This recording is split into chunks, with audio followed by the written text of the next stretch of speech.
So anyway, a former guitar, they all have two strings that are stretched against each other. So the idea is that there's an inverse relationship, and inverse relationships are something that are that sort of goes through all the work. So so anyway, so the one string gets tighter as the other string gets lower. So there's sort of a tonal center.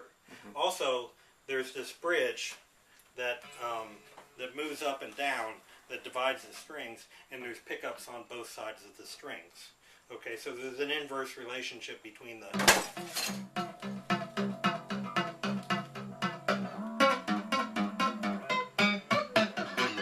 so there's sort of a math here, and in all the instruments there's kind of a built-in you know, formula for how the notes relate to each other. So, you know, but basically, in a way, these kind of exist sort of as they have a lot of connections with Foley instruments or sound effects instruments from back in the day when things were done that way.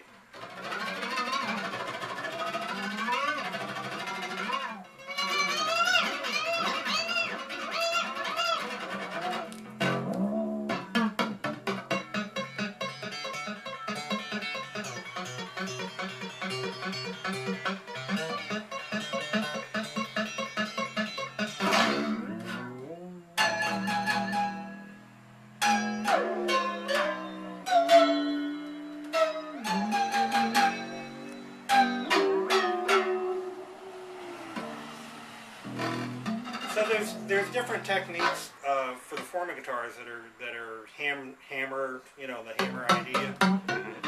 This sort of bowing technique, the whole relationship between the intervals, and then the idea that you know, rather than shortening the string, you tend to loosen the string or tighten the string, so that changes the texture as, you know, almost more than the pitch. Okay. So anyway, that's, but the former guitars all have that basic configuration. The earlier ones didn't have this bridge, or this bridge didn't move. Actually, the bridge came about because I put, I just happened to have a carriage bolt in the middle of it because I was using a saw blade. It was the 80s. I was trying to be new wave and edgy. But for the most part, these, you know, essentially very early instruments, none of the instruments really have any ornament to them. You know, everything on them serves some kind of function. I mean, not that I don't try and make them pretty, but Right. you know, but there's no ornament just because I'm trying to fit everything as much into the instrument that's playable than anything else. So that's the former guitar. But the idea with when we see the non-do, where the bars roll up and down the strings, there's this idea of inverse relationships and also kind of equilibrium. You know, like with the way that the strings are hooked up, there's a certain kind of fundamental between just because there's the same length, but they're the same tension, then that makes the diameter of the strings set in the interval at equilibrium. But then as you know, create tension.